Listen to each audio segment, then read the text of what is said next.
What's up, aviators? Big thank you to everybody who watched the first video, that took the time out to like or subscribe, as well as comment. I really wanted to take a moment to thank those people who did comment and connect with me. One thing that I love about YouTube is the back and forth between. So thank you, Colton, Meyer, Video Game Player 5, Never Too Late, Shaheen, Robert, TK, Brian, Clay, Clayton, KJP.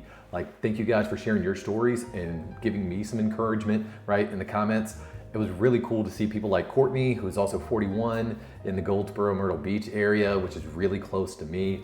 Worthy Views, who's also doing real estate just like I am up in Virginia, who's looking at making the switch as well. Alice, who does stress management books, like what pilot doesn't need more stress management techniques in their life, especially when you're doing this kind of accelerated training that I'm looking at. Also want to thank Ryan for reaching out, who is starting up at Blue Line in April. I really hope that we get to connect and we're at the school at the same time. That would be really cool.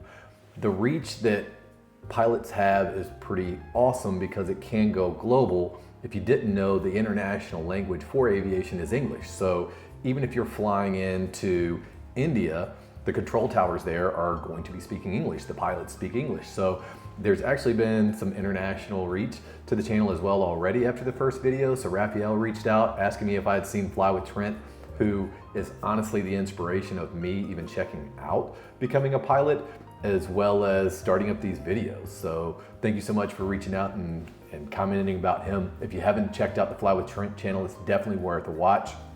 And also Pepe, who is in Italy. He just started up his private pilot license journey in July, which is insane. This is how small of a world it is. I've never been outside of the US until this past year.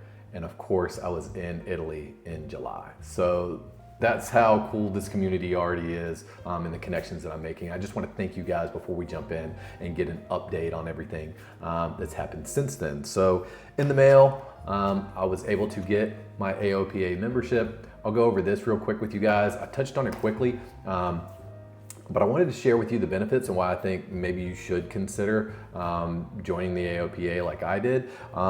Most importantly, and the biggest update that I have is I did get my first class medical license in.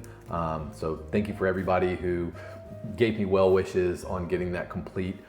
It is in. I'm super excited now because that really gives me the green light to continue to go forward with my training. So thank you guys again. Today, I've got a little bit of time. I've been breaking things down and I am a spreadsheet number type guy. So I've got some spreadsheets and things that I wanted to jump into so that way we can kind of continue on some of these conversations. I really wanted to go through those benefits of the AOPA membership as well as the credit card, just to give you an idea if those are right for you and what you kind of get with that, as well as the written test. I finally have that kind of laid out a little bit and we'll kind of go through that. But the big thing today and the bulk of this video is going to be about financial planning. So I've broken down all three schools, just about every which way I can think of, and I'll give you guys an update on my own running tab and kind of where I am as well. So let's go ahead, stop here, and we'll jump onto the computer.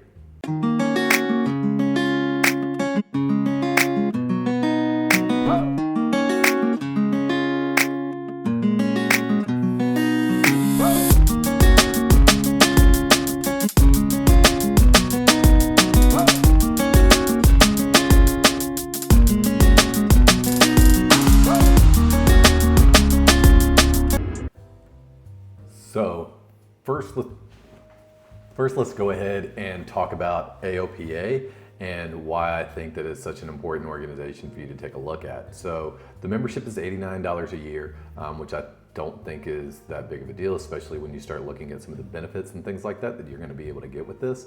I think are really valuable. So just with that membership alone, you get the information center. So anytime you have these general aviation questions, you're looking at schools, you don't know what's going on, you got questions about regulations, any of those type of things, they've got numbers for you to be able to call and reach out and get those answers, especially when it comes to legal or medical. Those are some big things. They will go to bat for you on helping you with your medical license as well. They also assist in aircraft purchases. So aircraft guides, they have insurance, they can help you out with insuring it. They also have some financial options that are available as well. I didn't dig into exactly what those look like, but having that assistance, if you're looking at becoming a plane owner, I mean, that's just kind of a no-brainer for me. The AOPA Foundation, they promote education amongst general aviationists, as well as the Air Safety Institute, providing additional safety training and things like that, and Rusty pilot programs and all kinds of cool things. They also have newsletters that go out that'll keep you up to date on everything that's going on in general aviation, which is really cool. The AOPA PAC, I think everybody has a PAC now, right? This is really important because they're going to help really with legislation around flying, right? And so they're going to bat for general aviation and trying to make sure that we are able to continue to enjoy what we have today and get more.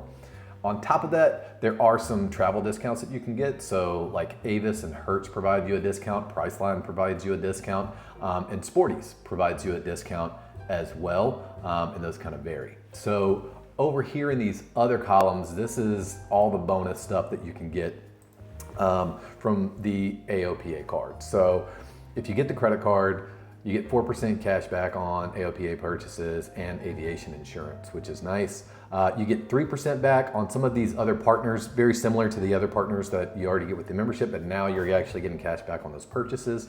So like for me, example, I'm probably gonna go to Aircraft Spruce and Specialty Company or Sporty's Pilot Shop to buy my Bose A730, right? And 3% back on that is about 40 bucks. So like I've already got half of my stuff back, or half the cost back of membership, right, from AOPA already. So just in that one purchase. So that's really nice. I'm not gonna go through every single one of these and kind of break them all down. Know that you also have cable and satellite that you'll get on there as well.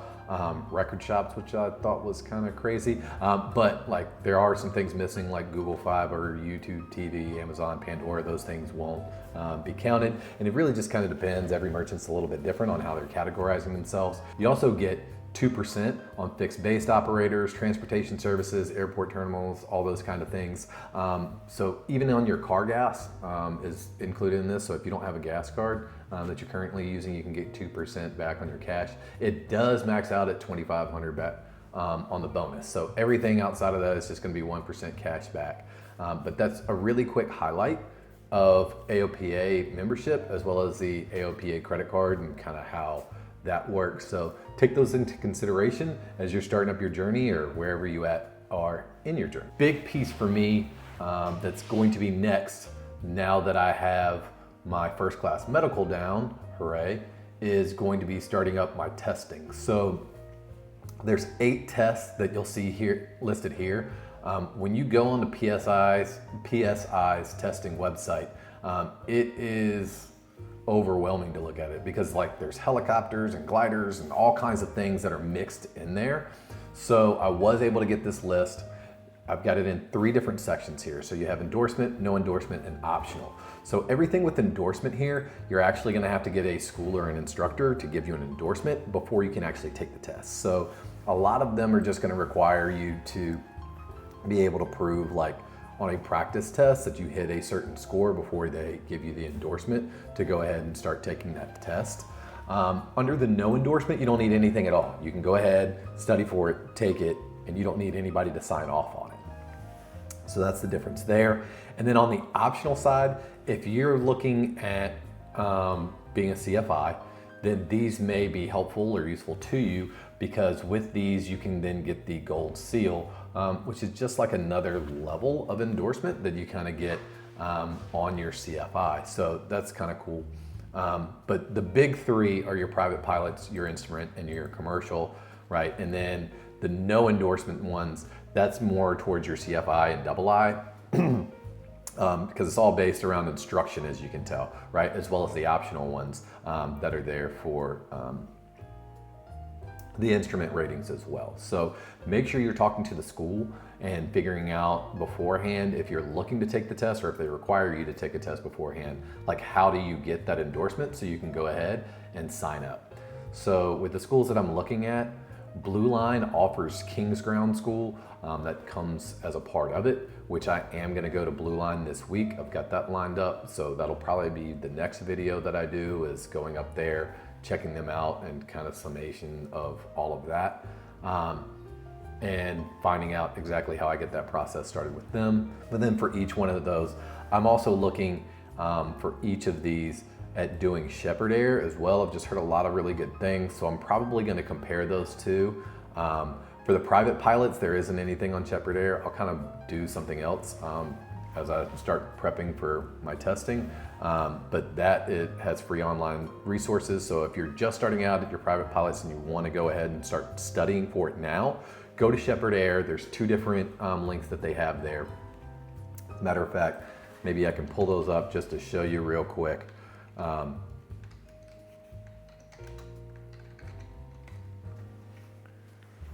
So in the private pilot study here, it says there's no need to pay. AOPA has a free resource, of course, and then there's another free online private pilot study buddy. So those are the resources that they suggest that you use at that point. So then the other ones are $45 a piece pretty much for each one of these on Sheppard's website. Up here at the top, you look at their instrument rating, and it really lists everything here. So ATP is way too advanced for us, but CAX, right, the FOI, IRA, the ones that aren't helicopter, basically, all of those are the ones that you'll look at. They do have some, if you're doing multiple, they have some discounts and stuff, so you can take a look, but you do have to call them.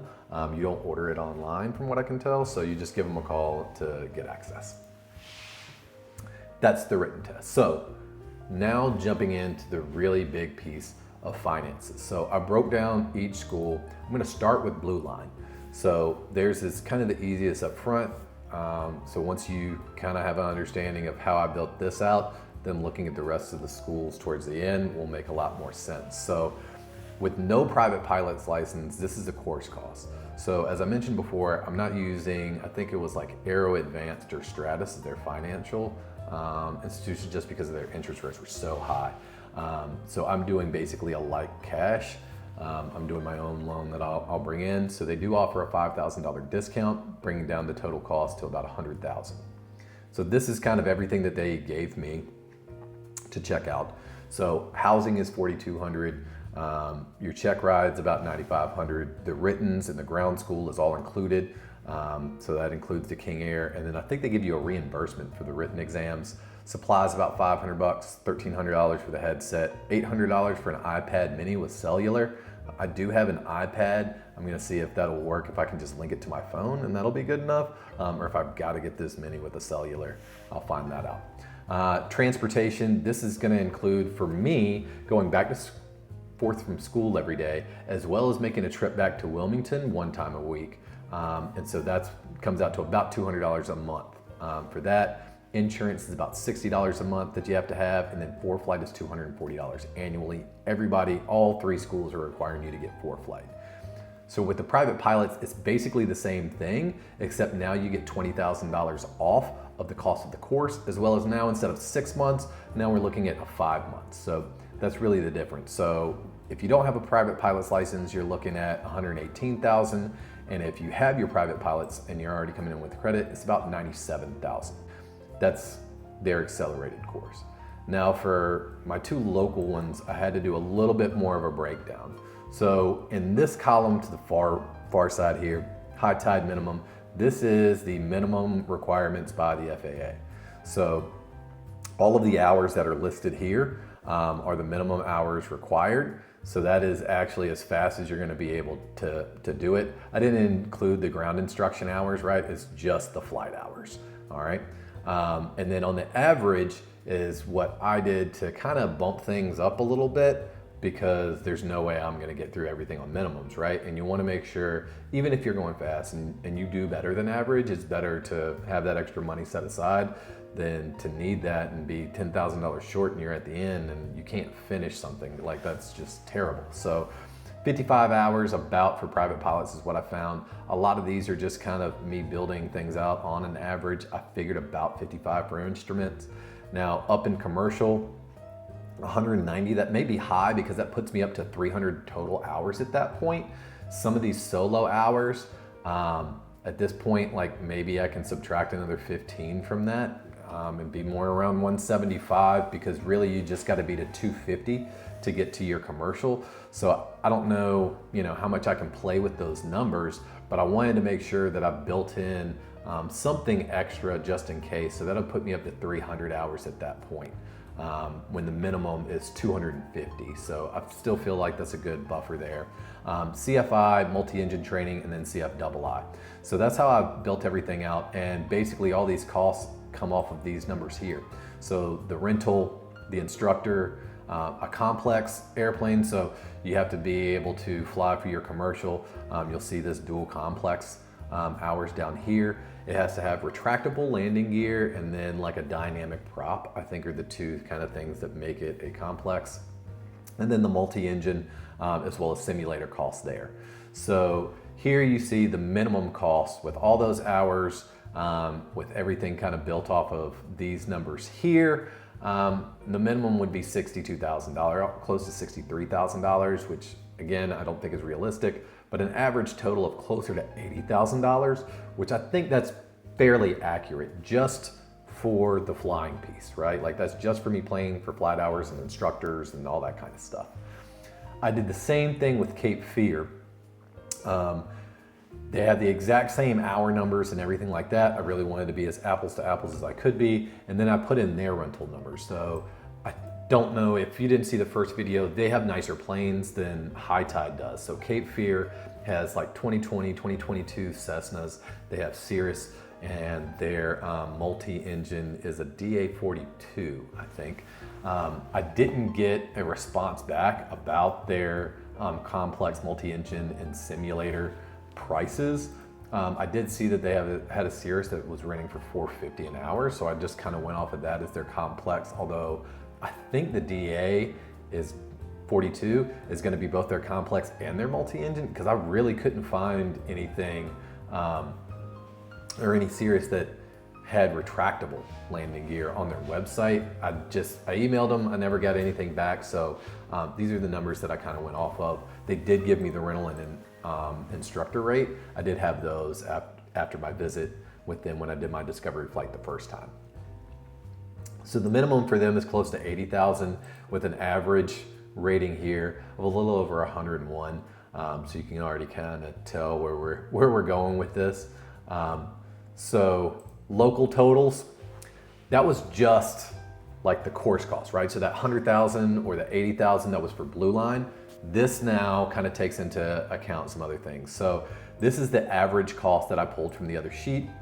I also did a block discount. I know High Tide offers a block discount. They give you 8% extra time on a $5,000 block buy. And then it kind of scales back a little bit as you scale it down. I went ahead and I gave myself the highest one, and I just assumed that Cape Fear would match that.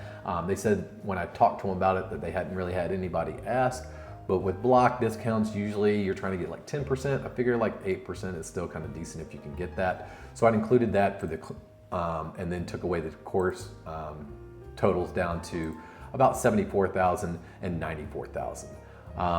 Then broke everything else down again. My housing is included now because I don't have to go anywhere. Check rides, this is based off of what High Tide gave me as a total of those. $6 is $1,050. Ground school was included. If you look back at those numbers, every single one of them had about 20 hours worth of ground school instruction for each one of those levels. Each one had their supplies, their headsets.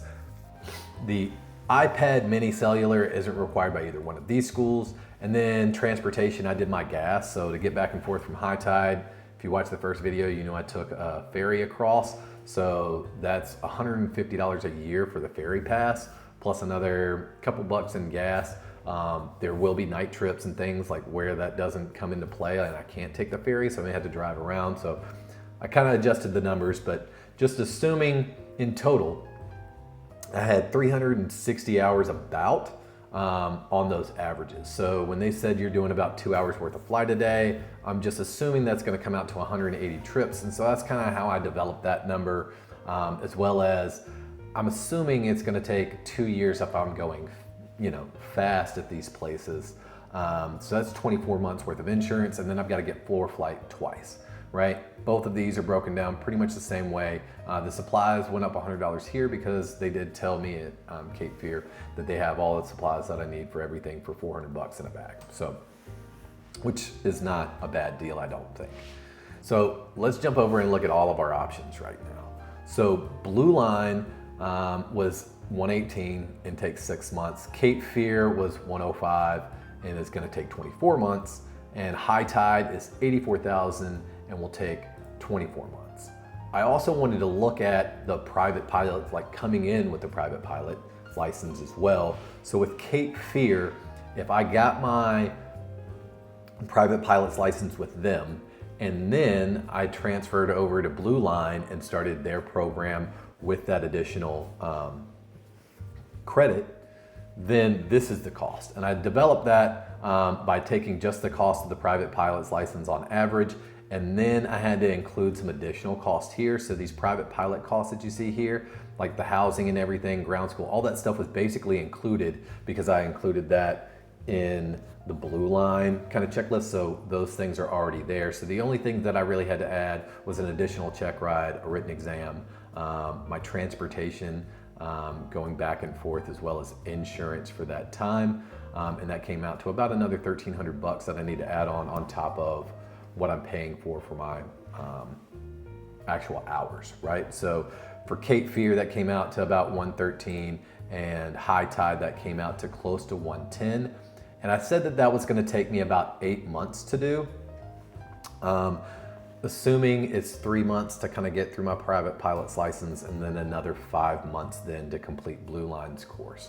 So that is kind of it on the number pieces, right? As far as just the overall view. The one other thing that I think is really important when talking about this and discussing it is opportunity costs. So the other thing is actually making an income, right? So at Blue Line, as long as you're working hard and you're showing that you're going to be a high value person, right? For them, they've pretty much said that you can get a CFI job with them when you're done, doing about $50,000 a year, and it can scale up from there depending on how much you're working and that kind of stuff. So I went with that number as just kind of a base now of what I can make once I've completed all of my courses. So that nets out, I just said 70% of that, so $35,000 a year, which is a $2,900 net a month that I'll be able to make. So now looking at the numbers again, Blue Line now, it's going to be 18 months worth of CFI pay, right? 4 months, 16 months. That's kind of what I went off of, was I'm going to make this amount for this many months into that 2-year time frame, right? So this is what I think the programs will cost me over 2 years in total, right? So at Blue Line, even though it costs $118,000, right, I complete it in 6 months. And when I'm done with those 6 months, over the next 18 months, right, I'll be making CFI pay. And so you take that, your income there, so you can kind of see it up here. I took that income, right, of the 219, that total cost, multiplied it by 18, right, to subtract out my income that I'm actually making now. And now it really only costs like $65,600. Now, I know there's other expenses that I'm gonna have and that kind of stuff, but when you're just looking at pure, like, I'm only spending money, right, at Cape Fear, my CFI, I'm just assuming that like the multi-engine and the CFII, I'm thinking will take maybe about 4 months. Maybe it's 6 months towards the end, but saying in that 2-year period, I'm only really gonna be able to make CFI money for about 4 months, right? Like if I just did them. So once you get your CFI rating, you can go ahead and start your instruction. But this is just assuming only about 4 months, right? So really Cape Fear is costing me about $93,000. High Tide, if I just went through them and I only got 4 months, it's more like $72,000. And then on the hybrids, 16 months, right, for the CFI pay, so about $67,000. and 63 and a quarter there. You can really see that in the end, even though these numbers kind of wildly vary a little bit from 85,000 to 118,000, it's really like these three options of just straight Blue Line, or maybe doing Cape Fear or high tide kind of hybrid approach, is not only going to be a faster way, but it's ultimately a cheaper way. One other big consideration, right? Like, is that I don't have my final license yet, right? The final license and rating that I'm gonna need is the ATP in order to start applying towards regionals. So this last piece is just on, what I've got in my logbook. So if I finish up Blue Line, FAA minimums is about 250 for your commercial and that kind of stuff, right? But with Blue Line, they have some Part 141 and things like that. You end up maybe more like 220. I took each one of these numbers, and in high tide and Cape Fear, they're going to be 250 each, right? Plus, or 365, because I already kind of calculated that's what that average log was going to be at the end of the completion. Plus, I'm assuming about 70 hours a month as a CFI up in the air, right? So the good thing is now you're building hours and you're getting paid to build those hours, right? So that's another big consideration to take into account, is not just the financial implications, but the logbook implications, right? So if I'm at Blue Line and I end up, you can see my top equation, 220 hours, plus I have 18 months where I'm logging about 70 hours a month, that gets me almost to my 1,500. So in 2 years, I can be at the point where I can now start applying for my ATP license pretty much, right? As long as I'm very diligent about making sure that I'm getting those 70 hours a month. In 2 years, I can have everything completed and done, as well as being ready to now look at doing my ATP license. The hybrid approach, I'm assuming I'll still end up around that 220 hour mark. And then I'm gonna have 16 months of being that CFI at 70 hours. So now I'm still about 3 or 4 months away, right? Depending, of wrapping up on the hybrid approach, right? Doing my private pilot. And then I'll have about 1340. But if I did straight local, it's 645 hours. So I'm not even halfway there yet, right? 2 years in. So I really wanted to go through this to show you guys both the financial implications and the speed implications. So don't just sit down and go, okay, well, my local school is going to cost me $85,000. So that's the cheapest and best option. I mean, actually, it's the second most expensive option when you start calculating in what you could be making, like income-wise versus spent. I just think about this completely. It's something that I'm trying to do. I'm sure I don't have all of my numbers in here and adjusted perfectly, which is why I'm doing one other thing that I'll be more than happy to share with you guys. And this is my running tab right now. So my AOPA membership was 89 bucks. My Discovery flight was 130 with Cape Fear. That's because it got cut in half. That's normally more like 250, 260. So I got a half hour worth of log hours there. My first class medical was 165. Pro Pilot Playbook.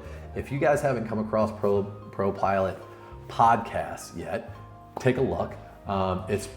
They're two really smart guys, Mike and Sean, been doing it for a long time, both of them. They've got a lot of experience. It is a monthly membership to get behind their paywall. I thought that there was going to be a little bit more content around building out that syllabus for the private pilot's license. So I would recommend the course, but I would recommend you wait until you're almost done with your commercial. They do a really good job of breaking some things down about applying for jobs and how to get on a jet faster or getting that CFI job and those type of things. Like once you have your commercial, like what to do with that, I think is where the real strength of that program is. So because it's a monthly membership and not a lifetime membership, wait until that point. And then if you want, they also have, you can upgrade it to $100, I think. And you can actually have like weekly correspondence and calls, private conversations with them about your own track, which I'm probably going to end up doing. But I'm going to cancel the membership for now and just wait until I get further along and probably do it that way. The discovery flight at high tide was 119 and got me 0.7 hours.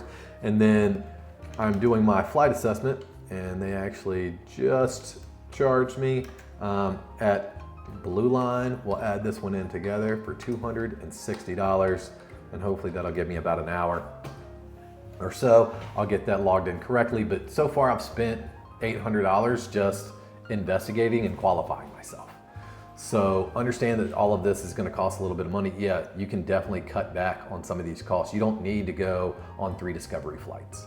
You don't need to have the AOPA membership. You don't need to go and check out private pilot Playbook yet, right? Like, you don't need some of those costs, but you're going to need to at least do 1 or 2, I would say, at minimum when it comes to discovery flights, because you're going to want something to compare it to if you haven't been on any. So that's the big piece for me, is making sure that I'm tracking this. I'm getting good quality hours for it. So next for me is now to actually go up to Blue Line. I've already gotten my enrollment sample packet from them.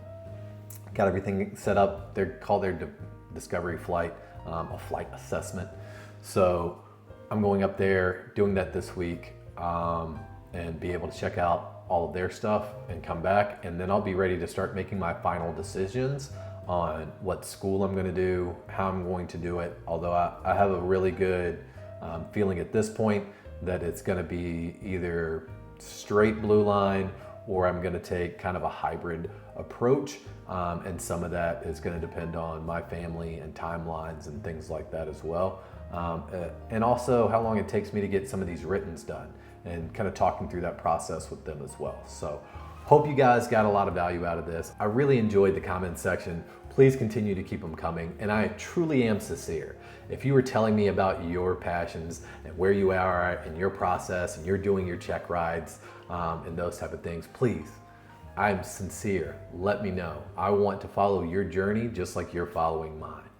Until next time, keep the grass off your wingtips, aviators.